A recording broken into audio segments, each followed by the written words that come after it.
नमस्कार दोस्तों, कैसे हैं आप? आशा करता हूँ कि आप काफ़ी अच्छे होंगे। हमारे इस सरकारी कर्मचारी हब में आपका हार्दिक स्वागत है। तो 8वें वेतन आयोग के लिए प्रधानमंत्री जी प्रधानमंत्री मोदी जी सामने आए। जो अटल पेंशन योजना की एक समारोह था उसमें मोदी जी ने 8वें वेतन आयोग के लिए कुछ बड़ी-बड़ी बातें यहाँ पर कही हैं। कर्मचारियों को क्या मिलने वाला है, उनके किस चीज़ पर फ़ोकस और किस चीज़ को दिया जाएगा, इसके बारे में यहाँ पर घोषणा मोदी जी ने की है। तो उसके बारे में मैं दिखाऊँगा और साथ में एक बड़े नियम को केंद्रीय कर्मचारी के चेंज किया गया है, उसको भी मैं यहाँ पे बताने वाला हूँ।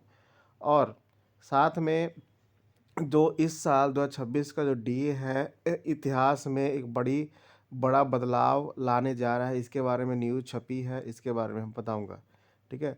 तो 3 महत्वपूर्ण खबरें पूरी खबरें ज़रूर देखिएगा, लास्ट तक ज़रूर वीडियो देखिएगा। अगर आप चैनल पे नए हैं, चैनल को आप ज़रूर सब्सक्राइब कर लें, साथ में आप घंटे का निशान भी दबा दें, ताकि आने वाली वीडियो की नोटिफ़िकेशन आपको मिल सके, उसका फ़ायदा सबसे पहले आप ले पाएँ। तो चलिए इस वीडियो को हम स्टार्ट करेंगे।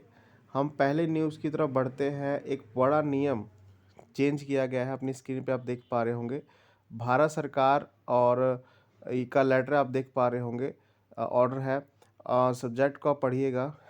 Adoption of revised disabilities proforma under RPwD amended rule 2024 regarding 2024 का रूल था जो हैंडीकैप्ड कैंडिडेट्स के लिए था, उनके लिए चेंज कर दिया गया। अब देखिए, कई कैंडिडेट्स होते हैं, कई कर्मचारी होते हैं जिनको सिंगल डिसेबिलिटीज़ होती है और कई कर्मचारी होते हैं जिनको मल्टीपल डिसेबिलिटीज़ होती है। उनके लिए पहले सेम था, ठीक है? पहले same unique disability identity card बनाया जाता था, लेकिन अब नहीं होगा ऐसा।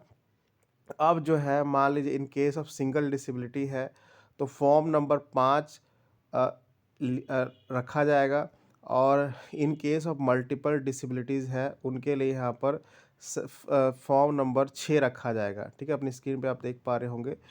It like to above all the addresses are requested to adopt the revised form 5 और 6 mention in para 2 above while regarding PVD candidates, ठीक है? तो इसको अथॉरिटी द्वारा मंजूरी मिल गई है, जिसके तहत जिसके पास यूनिक डिसेबिलिटी आइडेंटिटी कार्ड है, जिस कर्मचारी के पास, वो किसी विभाग में हो, अपनी स्क्रीन पे आप देख पा रहे हैं, विभाग भी लिखे गए हैं, किसी विभाग का हो, तो वो उसको यहाँ पर बताने की बात यहाँ पर की गई है।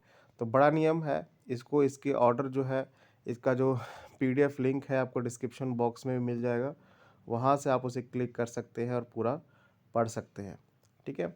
तो चलिए हम अगली न्यूज़ की तरफ बढ़ते हैं। अगली न्यूज़ जो है प्रधानमंत्री जी की तरफ से आई है।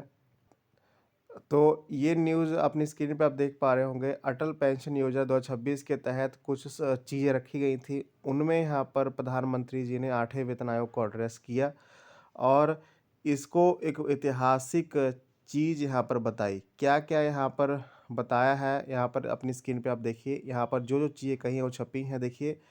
केंद्र सरकार द्वारा 2026 के लिए महंगाई भत्ते वृद्धि की मंजूरी देने के से केंद्रीय कर्मचारी पेंशनभोगियों को समय राहत मिलनी है, ठीक है? और यहाँ पर देखिए क्या कुछ लिखा है। 2026 में 8वें वेतन आयोग को लेकर चर्चाएं में तेजी आई है, जिससे केंद्र सरकार के कर्मचारी और पेंशनभोगियों में नई उम्मीद जगी है। बढ़ती महंगाई, बदलती आर्थिक परिस्थितियों और वेतन संशोधन की बढ़ती अपेक्षा के साथ यह नई नीति संकेत देती है कि वेतन संरचना सुधार नीतिगत एजेंडे में मजबूती से वापस आएंगे, ठीक है? 8वें वेतन आयोग पर दोबारा ध्यान क्यों? बढ़ती महंगाई के कारण वेतन संशोधन की लगातार बढ़ती मांगों से 8वें वेतन आयोग को लेकर चर्चाएं तेज हो रही हैं। मौजूदा वेतन ढांचा अपने चक्र के अंतिम वर्षों के करीब है, इसलिए कर्मचारी संगठन और नीति विशेषज्ञ समय पर कार्यावर्तन सुनिश्चित करने और लंबे समय तक विलंब ना करने के लिए शीघ्र चर्चा शुरू करने पर जोर दे रहे हैं, ठीक है? सरकारी कर्मचारी को उम्मीद है कि उनके वेतन में अच्छी खासी बढ़ोतरी यहाँ पर होगी और ध्यान केवल वेतन वृद्धि पर नहीं बल्कि भत्तों की उति संगत बनाने पर भी है। आवास, स्वास्थ्य सेवा, शिक्षा जैसे आधुनिक खर्चों को बेहतर ढंग से प्रतिबिंब किया जा सके, सभी स्तरों पर निश्चितता सुनिश्चित की जा सके। मतलब पहली बात कि सरकार का मेन टारगेट सैलरी बढ़ाने पे नहीं होगा, सभी चीज़ों पे होगा। पेंशन पे हो गया, हेल्थ पे हो गया, सभी चीज़ों पर जो कमी 7वें वेतन आयोग में छोड़ी गई थी, उसको 8वें वेतन आयोग में पूरा किया जाएगा। ऐसी बड़ी-बड़ी बातों के साथ यहाँ पर प्रधानमंत्री जी सामने आए हैं। ठीक है? आपको क्या लगता है? आप ज़रूर इसके बारे में कमेंट में ज़रूर बताइएगा। ठीक है? ये जो भी चीज़ें छपी हैं आपको डिस्क्रिप्शन बॉक्स में भी मिल जाएंगी, वहाँ से आप उसे डाउनलोड कर सकते हैं। चलिए अगली न्यूज़ की तरफ बढ़ते हैं। अगली न्यूज़ जो है आपके डीए के ऊपर है। कुछ चीज़ें छपी हैं जो डियरनेस अलाउंस को बताती हैं। आप सभी जानते हैं कि इस बार जो डियर अलाउंस है 60% हो जाएगा। भले ही डियरनेस अलाउंस 60% हो जाए, लेकिन इसके बहुत सी चीज़ें निकल के आ रही हैं क्योंकि इन्फ्लेमेशन रेट जो है थोड़ा सा कम हुआ है। अपनी स्क्रीन पर एक डाटा छपा है, अपनी स्क्रीन पे आप देख पा रहे होंगे। इस जो आपका डीए बढ़ना है 60.34 हो चुका है, इसको पिछले 12 महीने का एवरेज निकाला गया है तो इसमें बढ़ोतरी देखी गई है। ठीक है? ये बढ़कर 6 सीपी से 262.10 हुआ है। और जो आप ग्रीन साइन देख रहे हैं मतलब डीए चेंज नहीं हुआ है, लेकिन जो इन्फ्लेमेशन रेट है वो यहाँ पर जो है कम हुआ है।